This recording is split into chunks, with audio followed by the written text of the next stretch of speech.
But our higher self is guiding us the very best way. And it could be a voice, that inner voice, not the one that's yelling at us, do this, do that, you can't do this, you can't do that, but the one that's really quietly trying to whisper, and you're trying to hear it, but you're like, it's so quiet, it can't be true, it can't be right. But it's not always a voice. It could be a pull. It could be an energetic feel. It could be a tug saying, go in this direction, go in this direction. So it looks different for it. It could be a feeling in your gut. It looks different for everyone. But the sooner you tune into that, the sooner you connect to your higher self and have fun with it. Mistakes are okay. Going in the wrong direction, just right your ship when you realize it. It's all okay. You can fall on your face and get back up. Mistakes are not deadly. They're inevitable, and they're part of the learning experience. And we're here on Earth, in Earth School, to learn lessons so that our soul continue to grow and elevate and evolve. And so the sooner you learn the lessons, the sooner you accelerate the track to ascension, which is to your higher self. And it's a beautiful place to be.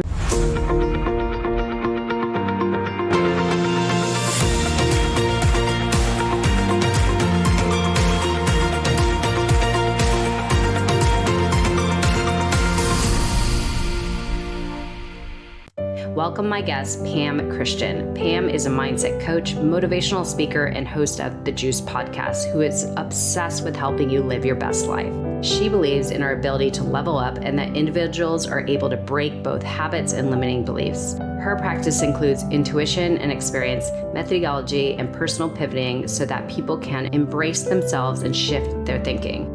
Bringing discipline, self-reflection, proven coaching models, and deep listening coupled with foundational modalities to create personalized programs for men, women, and young adults.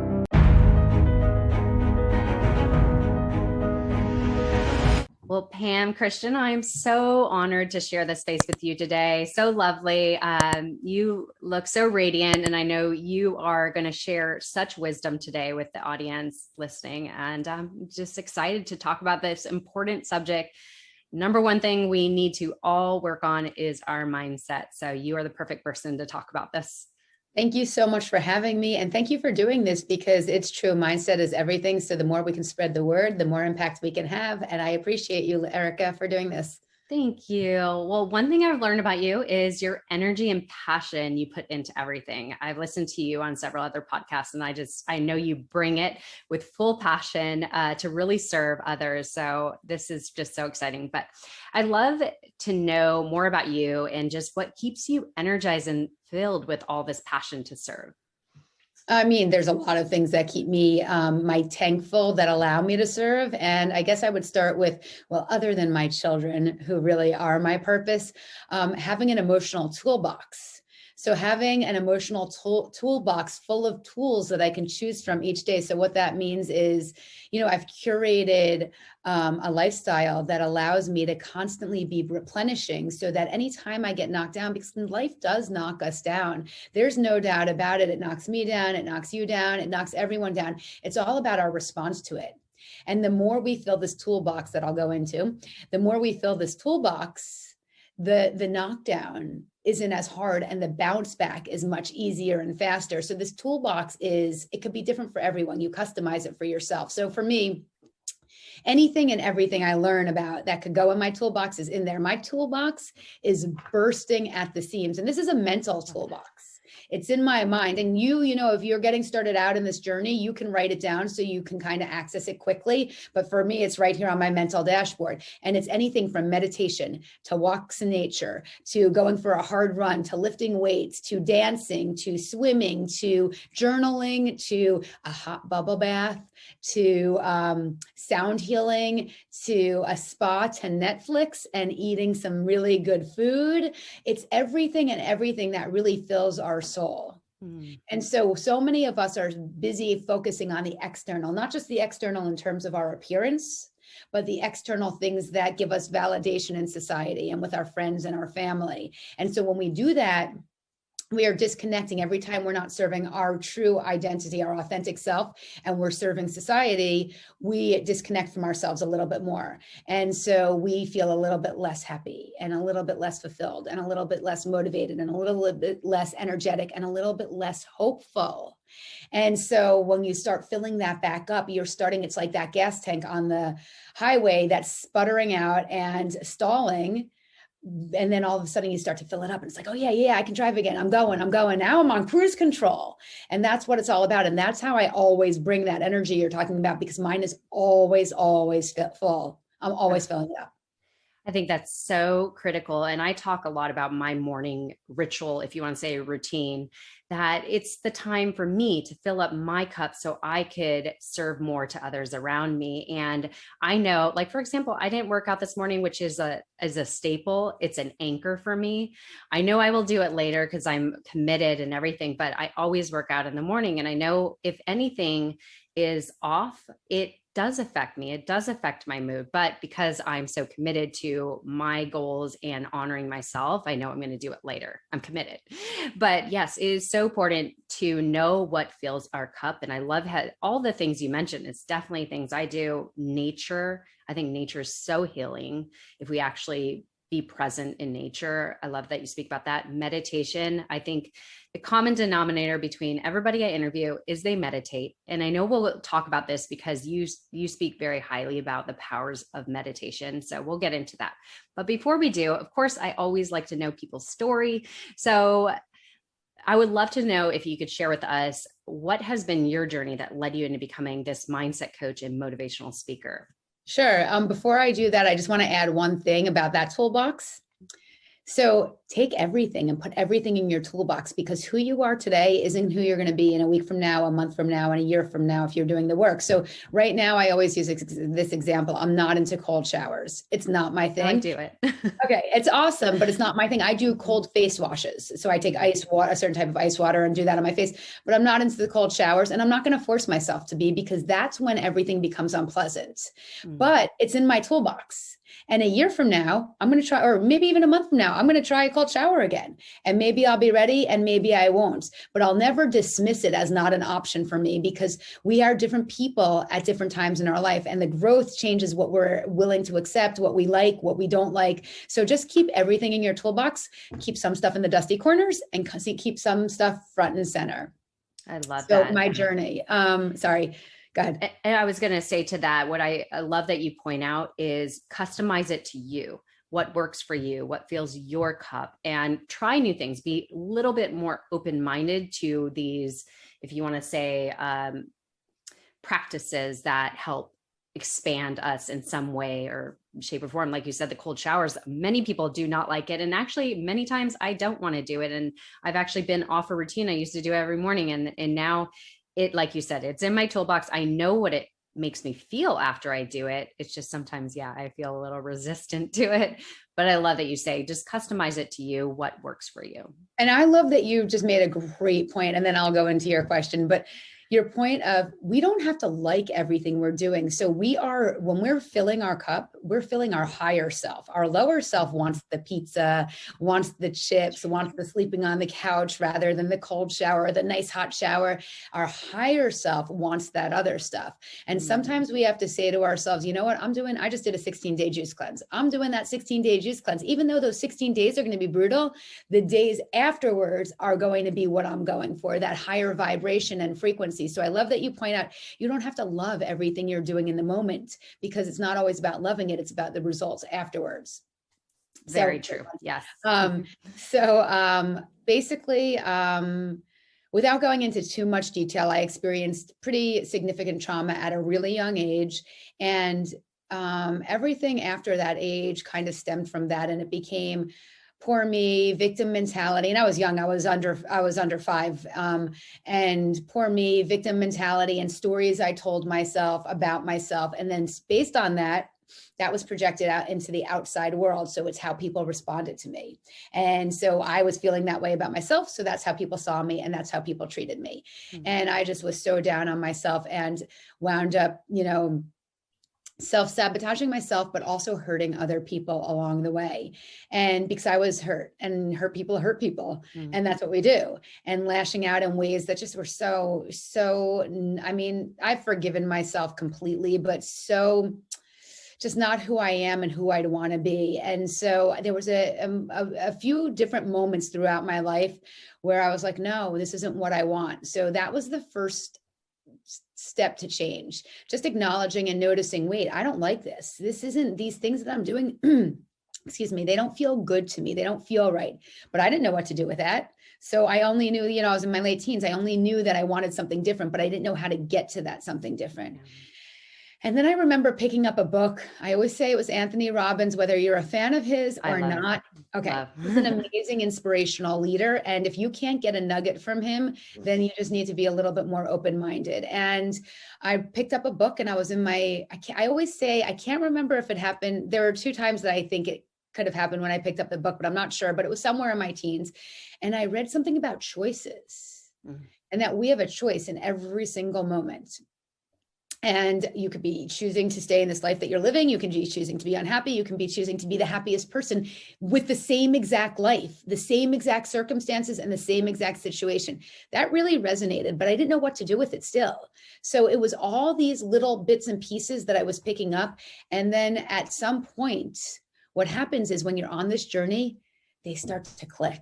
And you think it's not happening, and you don't think it's in process, and you don't see the results because we want this big destination in front of us. But really, you're planting seeds along the way, and you're seeing the green little like leaves coming up, and then the next thing is the stem, and we're seeing all those things, but we're not recognizing them because all we want is the flower.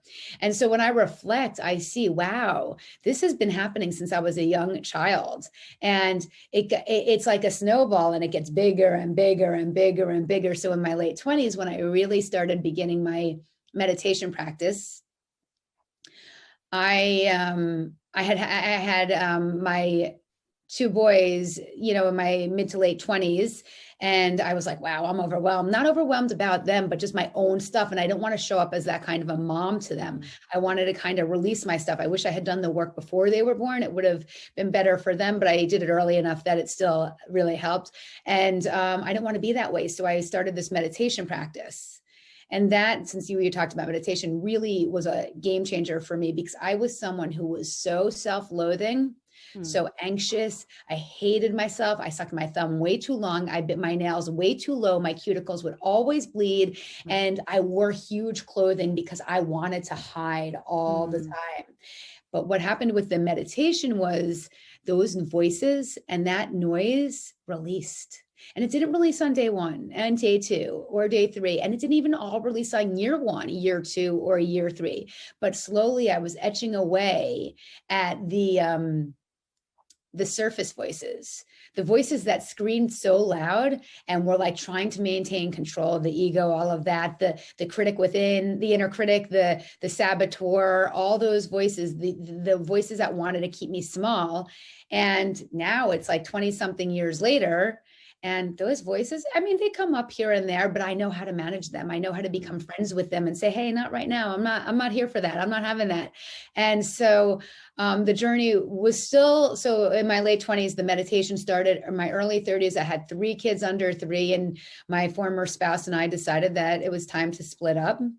So I had to decide and make a choice. Thank you, Anthony Robbins, that I have the power to make the choice of how I wanted to handle that divorce. And maybe you'd speak to my former spouse and he'd be like, she was a total nightmare and this and that. But my story to myself is that I decided that I wanted to be really conscious and aware and purposeful about my divorce. And maybe I didn't do my best job, but I did the best job I could do given the tools and resources I had at that given time. And so I wanted to be a certain type of parent.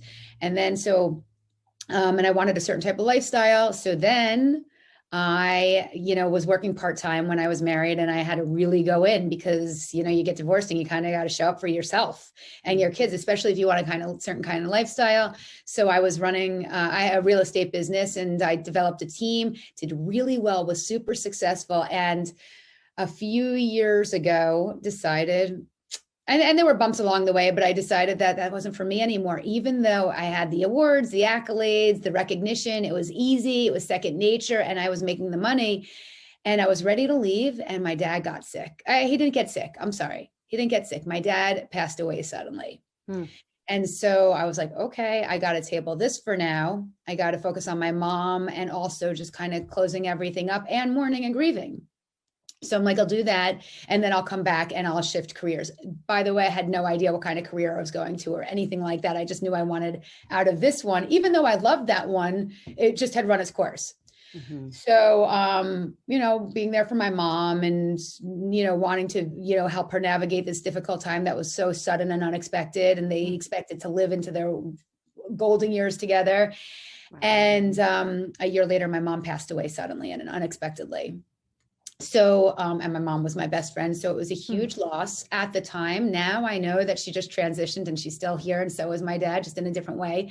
But at the time, so I was like, okay, what am I going to do now? I can't deal with this. Now I have to deal with my mom and my dad's stuff. And mourn and grieve.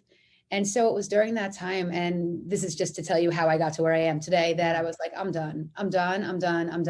I packaged my business. I sold it, which I do with all my businesses.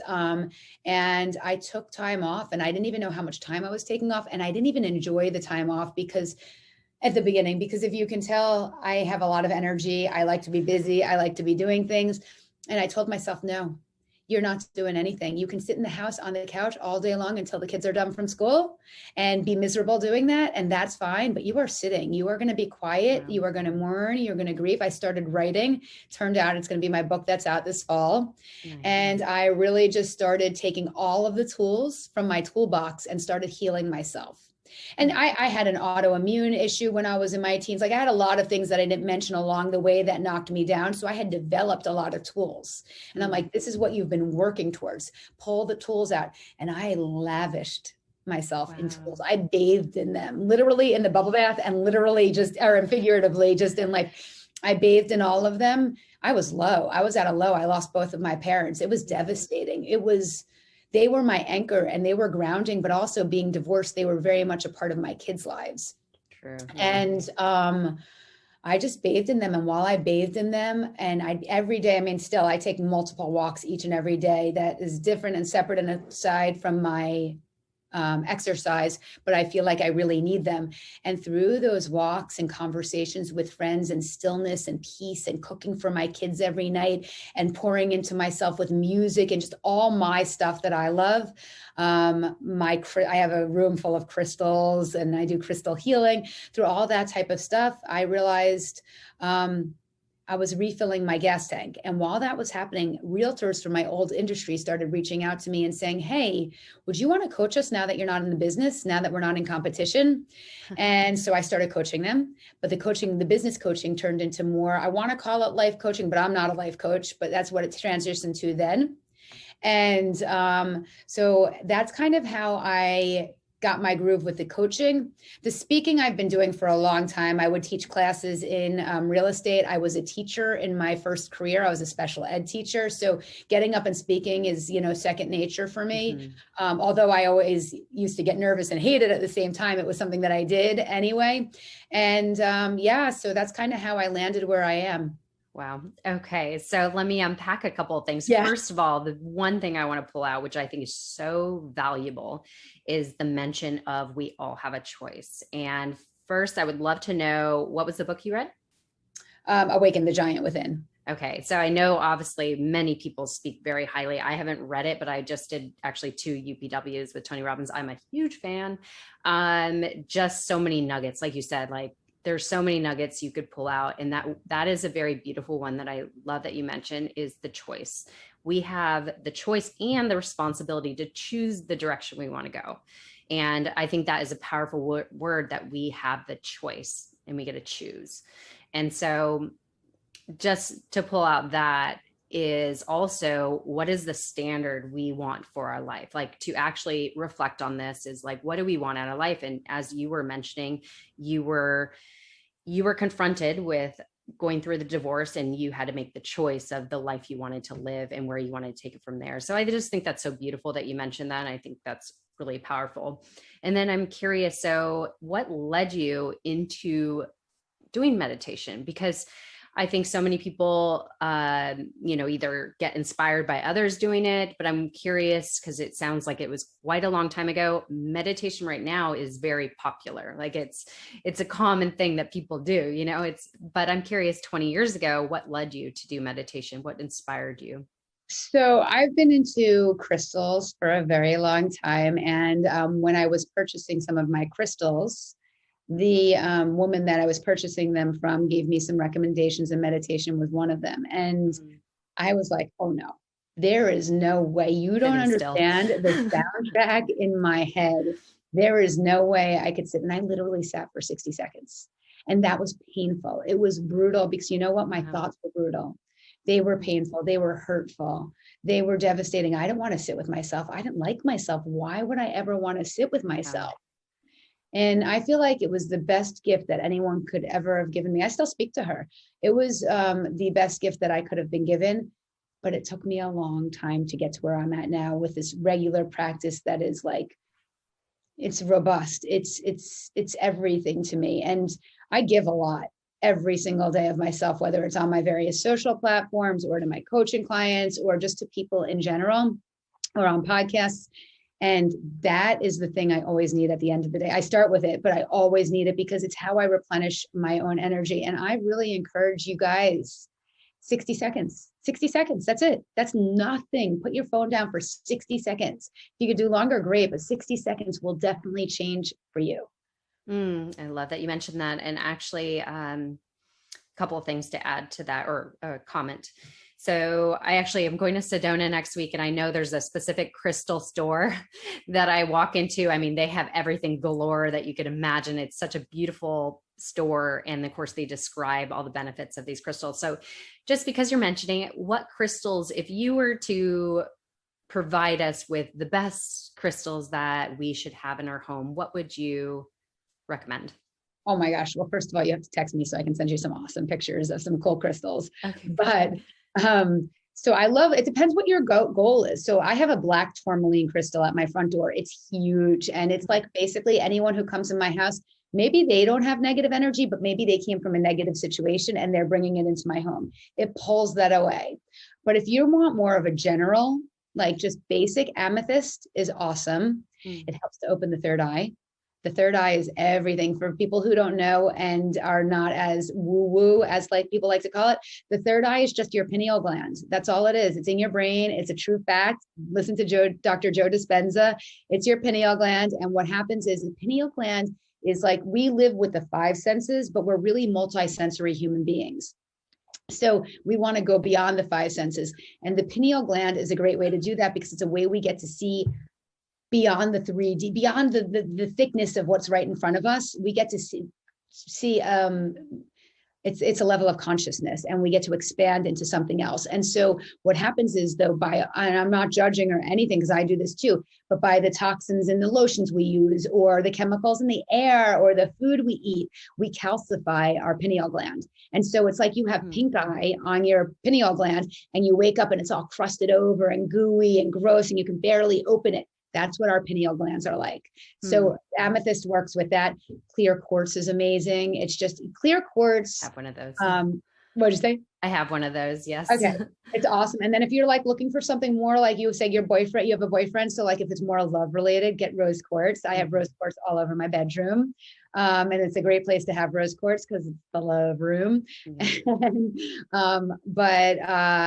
I mean, I have citrine, I have smoky quartz. I have so many different ones, but I would say amethyst or clear quartz to start with. Amazing. And actually that's exactly last time I went to Sedona. That was the one that was highly recommended, was the clear quartz. So cool. That's so great to hear. Oh, yeah, it's so beautiful. So, and meditation, as you mentioned, when you first started, because I actually started my practice this year, so very fresh. It's always been a challenge for me to fit in the morning. I would tell myself I didn't have the time, even during COVID. But this year, I fully committed. I said, I'm going to give myself this gift every morning, commit to it. And it's been amazing. But I would always tell myself it's hard to get into, if you want to say, a meditative state. And I think that's what a lot of people are, I think that's why people don't stick with the practice, because you don't feel like you're getting something out of it per se at first. So what would you recommend for somebody just starting their meditation practice of what to do instead of having these thoughts like it has to be something?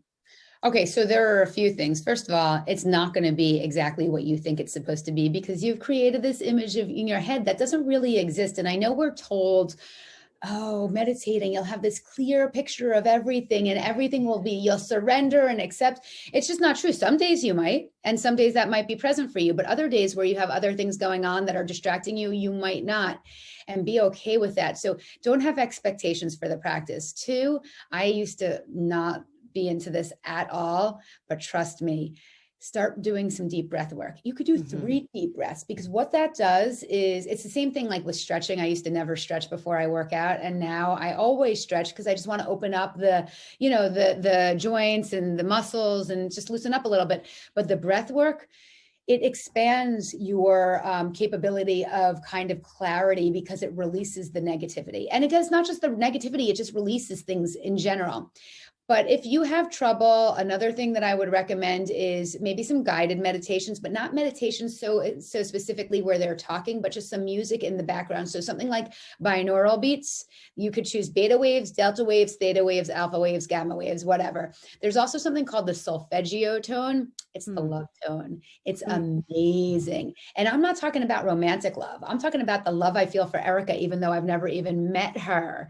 Like the love that I feel for each and every one of you who are watching this, even though we don't know each other, because I believe if people can hate each other for no reason, then we can love each other for no reason. And so this is a tone. So the highest frequency you can vibrate off of is love.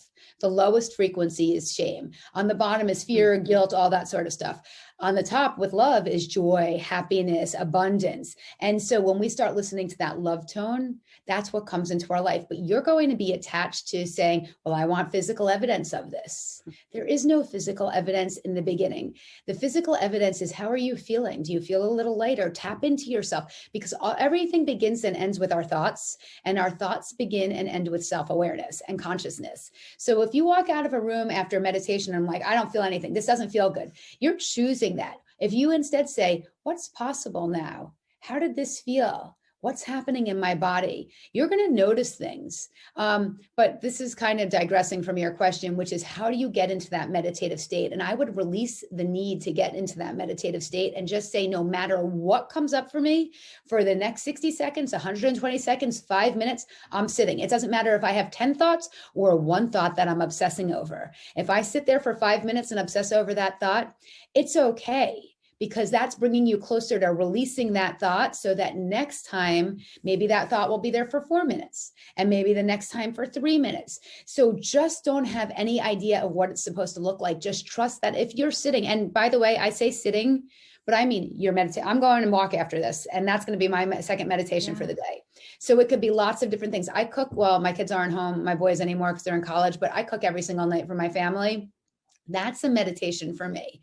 I was putting out my lawn furniture the other day. That was a meditation for me. So whether it's those kinds of meditations or a formal sitting one, just do it. Don't worry about the outcome right now. Just be in the practice and get into the habit of doing it. Because what happens is these tools, the meditation and everything else I'm saying, they become not just habits, rituals, and routines that we do. For me, they're my lifestyle. So I sprinkle work in between all these things. Not work comes first and everything else is sprinkled in between. And I make the same amount of money that I made the years that I didn't do this. Everything's kind of the same. Nothing changes with that.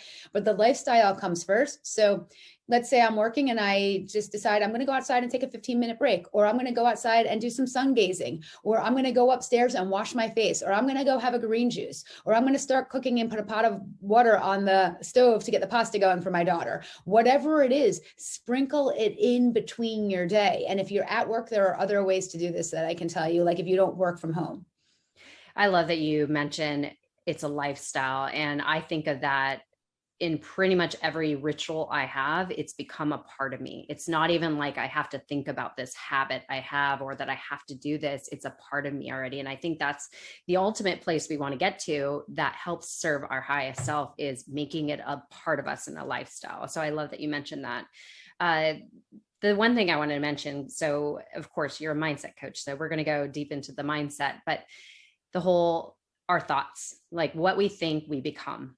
And I love Mark Divine shared this on the podcast I had with him. And he mentioned that we are the mountain and our thoughts are the clouds that pass by. So that's kind of like meditation. It's like you'll have thoughts, you know, hurtful thoughts, shameful thoughts, whatever these, if you want to say negative thoughts, come in meditation, but we just know that we are the mountain and the thoughts are just passing by like waves, you know, or you could think of it, you are the ocean and then the thoughts are the waves. I love that. That gives you a better perspective of you are powerful. You are not your thoughts. So don't think that's what's, you know, taking ownership over who you are. So going into thoughts and being able to find that self-awareness, to notice those negative thoughts that come in, what would you recommend? How could we become more aware of these thoughts and then release them for whatever's not serving us? So the more aware you become, the more they naturally release. So that's the beautiful part of it. So that happens naturally and automatically. But the first thing you have to do is notice them. And so that takes intention. And it won't, like when you're doing this for a while, like I don't have to set like reminders for myself to notice them. I notice my thoughts all day long. And if they're not serving me, I know how to get rid of them. So know that there's a point that you can get to when you get there. And that doesn't mean every day I am able to, but most days. And you'll get there. But you have to put in the hard work first. And it is hard work. So it's what we do is like, okay, so a lot of times people are like, oh my God, Pam, I love your energy. You have the best energy. And they leave my speaking event or a room or like a live or whatever with that energy. And I tell them, you'll coast on that for a few hours. But then that energy is going to kind of wane and you're going to be back to your energy, which is probably a beautiful energy, but maybe it's not where you want it to be yet. And then what happens is you're back with your energy and life goes on as it has in the past because you're not doing anything different. There are no pattern interrupters or disruptors because you coasted on mine or Anthony Robbins or Erica Lippi's or whoever's, and nothing has changed. So you want to set reminders in your phone. Tap in, tune in. What are my thoughts? How are they serving me? And throughout the day, 7, 10, 1, 5, 4, 5, whatever, 7, 9. And every time you see that reminder, take a 30-second break and say to yourself, what am I thinking? You know what? Am I feeling as good as I was this morning? If not, why not? What happened? Is what happened really something worth taking me down for the rest of the day? Or can I bring myself back? The other thing is have sticky notes all over your house, reminding you to tap in, tune in on your computer, on your steering wheel, on your microphone, like wherever and whatever, again, reminding you to tap in, tune in. I also used to, when my kids were younger, when they'd go to bed, I'd write in dry erase marker or sticky notes. I don't want to be in trouble for anyone's mirrors getting ruined.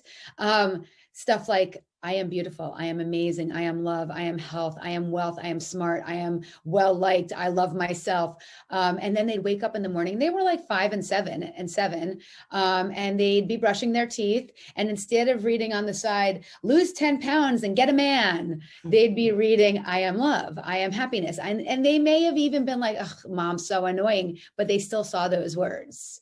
And so, but really bringing awareness to your thoughts and needing the reminders for the first few weeks, maybe even a month, so you get into the habit of checking in automatically. That's one thing. The other thing is you have to realize that thoughts are things, and these things are not necessarily true. So I just had a situation where I was going for some sort of accreditation, and I don't test well. I know I don't test well. And historically. And even as I'm listening to my language, I'm correcting it in my head. Why am I saying I don't test well? That's not a fact. That's a thought. That's a thing. And I'm saying it out loud and I'm noticing it. So I'm going to go through that with myself later. I don't want to do that to you on the podcast. But, and my saboteur was loud and clear that day. Like, you're not going to pass this. You're going to lose. This is not going to be yours. You're going to have to take it over again. And I'm like, wait. Just because I'm telling myself this does not mean it's true. So which thoughts are serving me, which aren't, and that's it. You don't have to do anything else at that moment. So this is a baby step. First, the reminders and the noticing and the awareness. Then the second step is challenge the thoughts. So after you kind of master or get comfortable with noticing them, then you start asking yourself, are these true?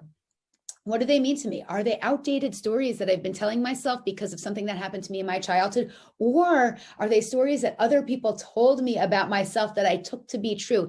Those things become infiltrated in our cells, and they become part of us on our cellular level, because our cells are eavesdropping on ourselves. And so it's really minding your thoughts. And if you're willing to work super hard to go get a girl or a guy, or to lose a certain amount of weight by dieting, or to go get that next technology gadget, and you're willing to make all that money to be able to go get it, then you should be able to be willing to invest in yourself. You have to deserve that you're worth it. And every single person that I know in this world is worth it. Every single person in this world is worth it. We are all here to enjoy this miracle of life. We make it so much more difficult for ourselves. We make it so much more challenging. Life is a miracle. We're on borrowed time, and this planet is meant for us to absorb all its beauty, but it's choosing the lens of seeing the beauty and choosing the lens of the thoughts that serve us. So what I always say to people is, it's like you're going to the eye doctor. The eye doctor flips the lenses over and over and over again until you say, that's it, I can read that. She says, is this better or is this better? Is this better or is this better? Can you see better with this one or this one? Do that for yourself every single day. Is this how I want to see it? Is this good? If it's not, you don't even have to change it now. It's not about, I think people pile on so many different tasks and say, you have to do this, and then you have to do this, and then you have to do this. And if this doesn't work in 3 days, then it's not going to work. It's the self-awareness. It's the challenging the thoughts. And then it's are these thoughts serving me? And if not, what's another lens I can look through? I can tell you what my life has been, and it has not been easy. But it doesn't matter that it's not been easy, because I decide how I see those things that haven't been easy. And you know what? They've curated me into the person I am today, and I'm pretty amazing. And so are you. And so is each one of you. It's just that you have to choose to see that in yourself. We all have it. Yeah. And I think that's so important. I think the work of recognizing our limiting beliefs and then challenging them is one of the most important things we should go through and actually reflect on, because we all carry these limiting beliefs, and a lot of them are false. It's just something that was embedded into us from years ago, our childhood possibly. And I think that's one of the works that Tony Robbins does, is working through those limiting beliefs. And I think that's why he starts with that, because it's the one thing that holds us back from anything we want in life, is those limitations we put on ourselves. And like you said, challenging them, and then being able to tell ourselves a different story that is actually, that we could align ourselves with, that is actually the truth. You know, I think it's so important. I was going to say, it all starts with our subconscious thoughts, because people use the buzzword,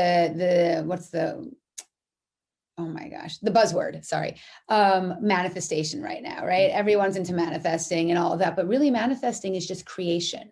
It's just creating a reality that you want. And that all starts with our subconscious. We see it in our physical reality. So we see this life that we don't like in front of us, and we're like, oh, poor me. Why me? Why do they get to have this car and I have to have this car? And why do they get that job or that girl or that guy or this body or that body? And the thing is, the reason they do is because whether they have consciously or unconsciously and are just kind of fortunate enough to have thoughts that serve them, it's all about the thoughts that we start thinking, because it starts in the subconscious, and the reward or not reward, depending on what your life looks like to you right now, shows up in the physical reality after all of that subconscious work that's been done. So if you start changing your thoughts, but you don't see the life that you want just yet, that's okay. That doesn't mean it's not coming. It just means it's still in progress. The seed is still planted, and it's messy and it's dirty and it's wet and it's moist and it's all those things, but it's going to bloom. It's just not in your timetable necessarily. It's in divine time. I love that you mentioned that. That's so beautiful. So speaking about, because you briefly mentioned this, the lower self and the higher self, what is your definition of that, if you would say? I mean, I think we have the meat suit and the personality and the ego, and we're born with that, and we're supposed to have that, and it develops, and sometimes it develops in ways that we don't want to, and that's our lower self. And whatever that is, for some people it looks better than other people. I don't mean physically, I mean, internally it looks better, and it serves us better than for others. But that's the lower self, the self that's the doubts, the fears, the what ifs, the I can't do this, the limiting beliefs you were talking about, the saboteur, all that stuff. The higher self, wow, that is unbelievable. The higher self only has your best interest at heart.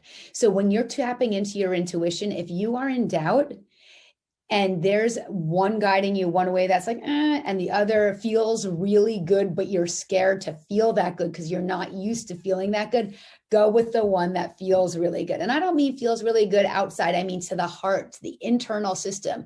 Our intuition is our GPS to our soul. Our soul is our higher self. We've been so detached from our soul, all of us, me, you, all of us.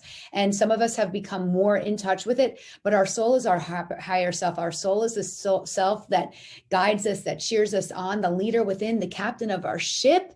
And so basically I equate the intuition and the inner voice to the GPS to the soul. And I don't know about most people, but my kids will tell you, I am really bad with Waze, directional system, Google Maps, no matter what, it's right in front of me and it's guiding me. I'm still making wrong turns. And it's a metaphor for my life. And then when I realize that I've made the wrong turn because I haven't listened to my higher self, and I turn back, I make 5 more wrong turns on my way back to my higher self. And I always do. And I'm getting better and better as I'm getting more and more in tune with myself.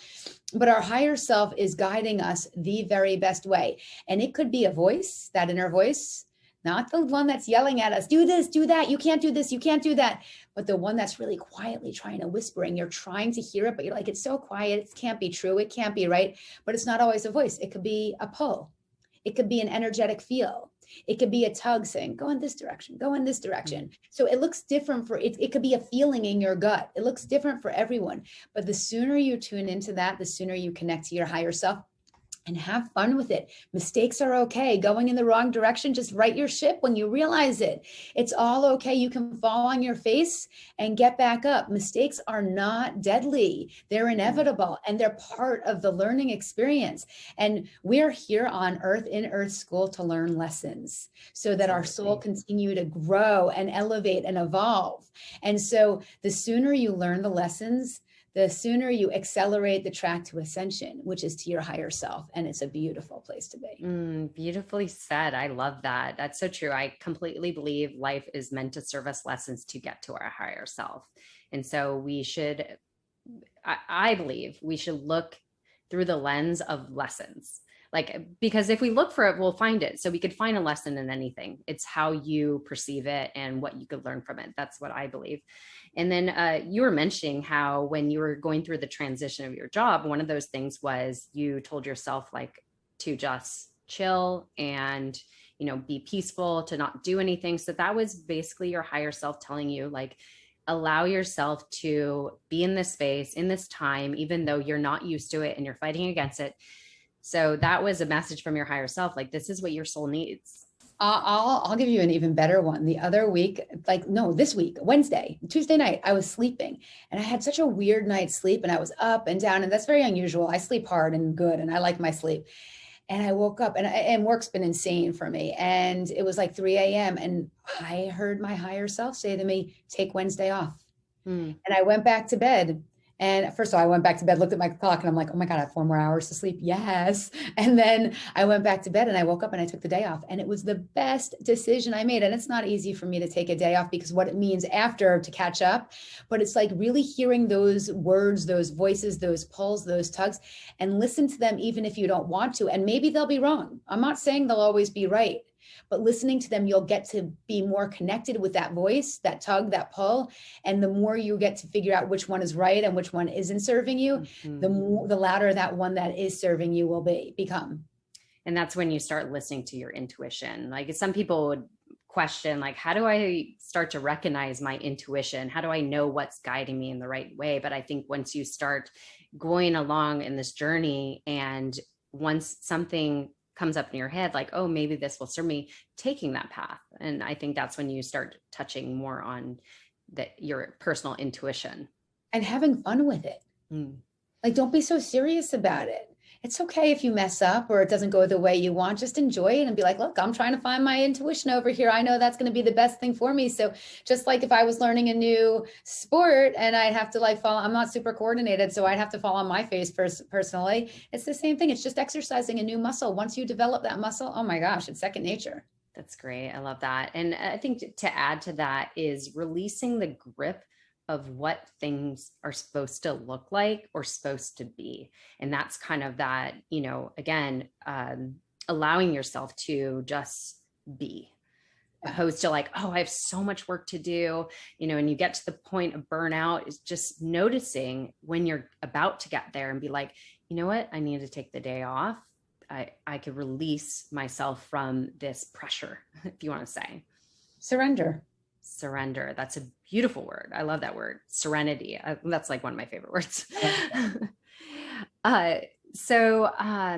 Your book, let's talk about that. You have a book coming out, which I know is a big deal. This would be your first book. So it's like birthing another baby for you. What is your book going to be about, and how are you feeling about the release? So it's called I Hope You're Having a Great Day. I know I am. And it's about, my life. And it's basically, each chapter is a different kind of challenge, adversity, trauma, or obstacle I went through starting from a very young age. And I go into it in depth and the situations that arose around all of them, including my divorce, the death of my parents, all of that. And at the end of each chapter, I take what I learned from it. So like, let's say it was tapping into my inner voice or my intuition or gratitude or forgiveness or developing a toolbox or self-care or self-love or pacing yourself or surrendering, all those things. And I'll write like a page or two on the specific thing. And then practical tips that anyone can use regardless of what they're going through. So whether it was something like, this wasn't mine, but domestic abuse, or something more basic like a divorce or losing a friendship.